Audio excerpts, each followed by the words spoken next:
નમસ્કાર વિદ્યાર્થી મિત્રો, તમારું ખૂબ ખૂબ સ્વાગત છે મારી આ ચેનલ સ્ટડી વિથ નેન્સીમાં। જો હજી સુધી તમે મારી આ ચેનલને સબસ્ક્રાઇબ ના કરી હોય તો જલ્દીથી સબસ્ક્રાઇબ કરજો। આજે આપણે પ્રકરણ નંબર 9 ત્રિકોણમિતિના ઉપયોગોમાં સ્વાધ્યાય 9.1 નો પ્રશ્ન નંબર 3 જોઈશું। તો અહીં જુઓ, આપણને પ્રશ્ન નંબર 3 આપેલો છે કે એક ઠેકેદારે બાળકોને રમવા માટે બગીચામાં 2 લપસણી લગાવવાની છે। આ માટે તે 5 વર્ષથી ઓછી ઉંમરના બાળકો માટે જમીનથી ઉપરનો છેડો 1.5 મીટર રહે અને જમીન સાથે 30 ડિગ્રીનો ખૂણો બનાવે તેવી અને તેનાથી વધારે ઉંમરના બાળકો માટે 3 મીટરની ઊંચાઈએ સીધો ઢાળ હોય તથા 60 ડિગ્રીનો ખૂણો બનાવે હોય તેવી લપસણી પસંદ કરે છે તો બંને લપસણીઓની લંબાઈ શોધો। કે અહીં આપણને આપેલું છે કે એક ઠેકેદાર છે બાળકોને રમવા માટે બગીચામાં 2 લપસણી લગાવવાની છે કે 2 લપસણી બનાવવાની છે। હવે એક લપસણી કેવી છે કે 5 વર્ષથી નાના બાળકો માટે છે, જેની આપણને જમીનથી ઉપરનો છેડાની લંબાઈ એટલે કે જેની આવી રીતે લપસણી હોય છે, આમ જો આ સીધી આવી રીતે અહીંથી લપસવા માટે આવી રીતે લપસણી હોય તો આ જમીનથી ઊંચાઈ એટલે આ વાળી આપણને ઊંચાઈ આપેલી છે, કેટલી આપી છે 1.5 મીટર છે। કેટલી છે 1.5 મીટર। તો આવી રીતે લપસણી છે।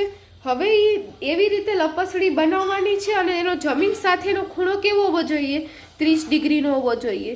તો આ કેના માટેની લપસણી થઈ કે 5 વર્ષથી ઓછી ઉંમરના બાળકો માટે।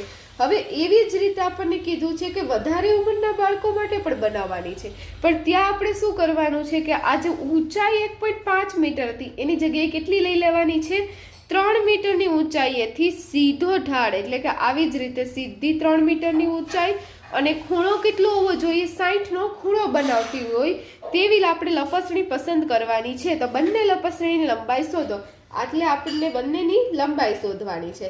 તો પહેલાં તો આપણે નાની લપસણી એટલે કે 5 વર્ષથી નાના બાળકો માટેની લપસણીની લંબાઈ શોધી લઈએ, પછી મોટા બાળકો માટે શોધી લઈએ। બંનેમાં રીત તો સેમ જ છે, ખાલી અલગ અલગ દાખલા ગણવાના છે। તેમાં પહેલું આપણે લખીએ કે 5 વર્ષથી ઓછી ઉંમરના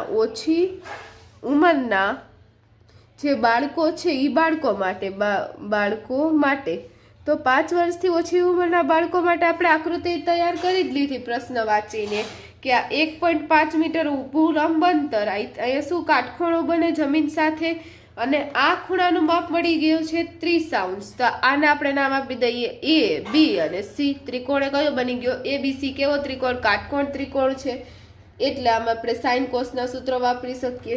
તો આ લખી દેવાનું કે એ બી ઈ શું છે લપસણીની ઊંચાઈ છે, એ બી એ લપસણીની ઊંચાઈ છે, લપસણીની ઊંચાઈ છે, જ્યારે જે એસી છે એસી બરાબર લપસણીની શું છે લંબાઈ છે, એની લંબાઈ છે જે આપણે શોધવાની છે બરાબર ક્વેશ્ચન માર્ક આપણે ઈ જ શોધવાનું છે। આ એ બી લંબાઈ છે ઊંચાઈ છે અને એસી એની લંબાઈ છે, આપણે આ એસી આપણે શોધવાનું છે, એ આપણને પ્રશ્નમાં પૂછેલું છે। તો આપણી પાસે કઈ કઈ કિંમત છે એ બી ની કિંમત છે, એ બી બરાબર કેટલું છે 1.5 મીટર આપેલું છે। હવે અહીંયા ત્રિકોણ કયો બને છે ત્રિકોણ એબીસી બને છે, ત્રિકોણ એબીસી છે। હવે એના વિશે લખી દેવાનું કે ત્રિકોણ એબીસી છે, એમાં બી શું બને છે કાટખૂણો બને છે, એટલે ખૂણો બી બરાબર 90 અંશ અને ખૂણો સી આપણને કેટલો આપી દીધો છે 30 અંશ આપેલો છે, 30 ડિગ્રી આપેલો છે થાય। અને આ એ તથા એ બીનું માપ આપણે લખી દીધું। તો આ જોવો આ આપણું વર્ણન થયું। હવે આપણે એની ઊંચાઈ ગોતી લઈએ, લંબાઈ ગોતી લઈએ।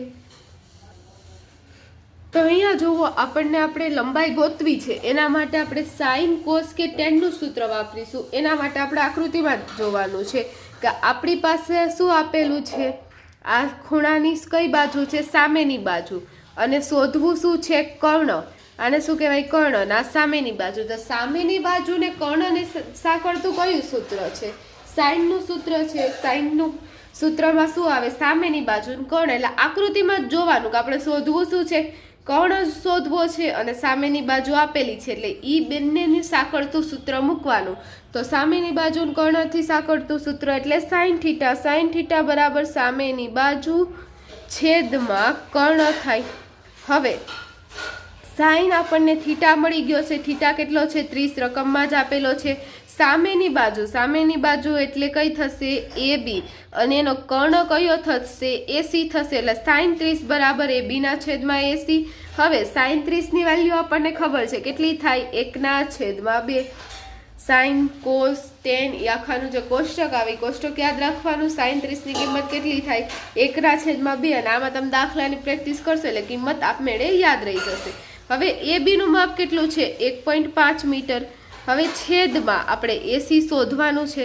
તો હવે AC ને સૂત્ર કરતા કરીએ તો AC બરાબર 1.5 ગુણ્યા 2 થઈ જશે. એ 2 ભાગાકારમાં હતા, બીજી બાજુ જાય તો ગુણાકારમાં 1.5 ગુણ્યા 2, અને આ 1 ભાગાકારમાં આવે પણ 1 થી કઈ ફરક પડે નહીં. છેદમાં 1 લખો કે ના લખો કઈ ફરક ન પડે. તો AC બરાબર કેટલું થઈ જાય? 1.5 ગુણ્યા 3, 15 દુ 30.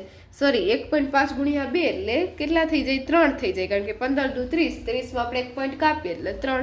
તો AC કેટલો મળી ગયો? 3. આપણો આન્સર આવી ગયો. એટલે આપણે લખી શકીએ કે લપસણીની લંબાઈ 3 મીટર છે. લપસણીની લંબાઈ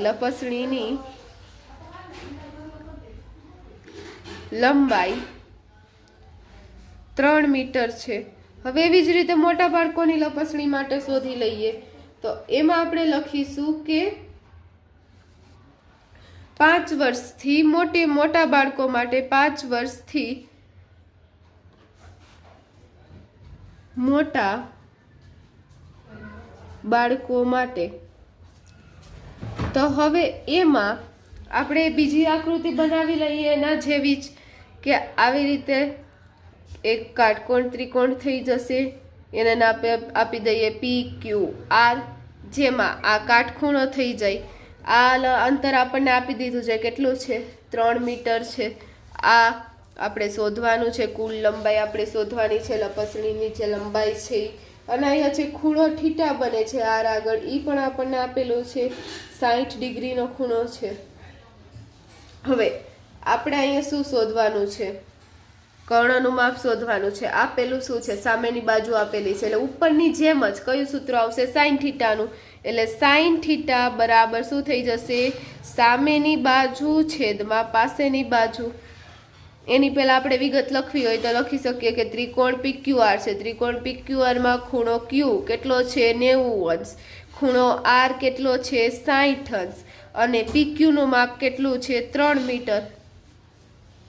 હવે સાઈન થીટા તો સાઈન 60 આપણે લખી દઈએ. સાઈન 60 રકમમાં આપેલી છે કિંમત.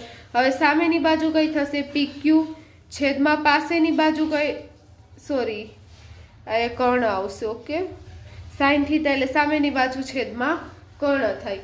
તો એ PQ અને એના છેદમાં શું આવી જશે? PR આવી જશે. તો હવે સાઈન 60 ની કિંમત કેટલી થાય? √3/2 થાય. હવે PQ કેટલા આપણને રકમમાં આપેલા છે? 3 આપેલા છે. અને PR ની વેલ્યુ આપણે શોધવાની છે. સૂત્ર કરતા કરીએ PR ને, એટલે PR બરાબર શું થઈ જાય? 3/√3 અને એને ગુણ્યા 2.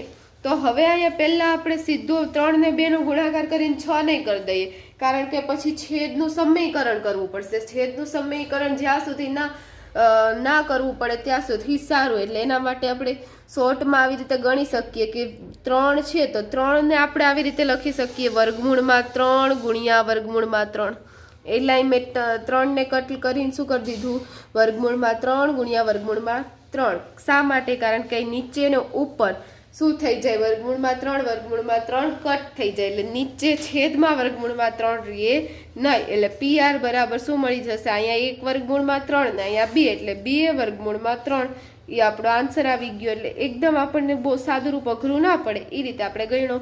અહીંયા આપણે લખી દઈશું કે લંબાઈ છે લપસણી છે, લપસણીની લંબાઈ થઈ જશે 2 વર્ગમૂળમાં 3 મીટર. લપસણીની લંબાઈ 2 વર્ગમૂળમાં 3 મીટર થશે. તો આ જોવો આપણા ત્રીજા દાખલાનો જવાબ આવ્યો. અહીં આપણો પ્રશ્ન નંબર 3 પૂર્ણ થાય છે. જો તમને વિડીયો પસંદ આવ્યો હોય તો લાઈક શેર સબસ્ક્રાઈબ કરજો. જો હજી સુધી તમે મારી આ ચેનલને સબસ્ક્રાઈબ ના કરી હોય તો જલ્દીથી સબસ્ક્રાઈબ કરજો, જેથી તમને મારા બધા જ વિડીયો સૌની પહેલાં મળી રહે. Thanks for watching.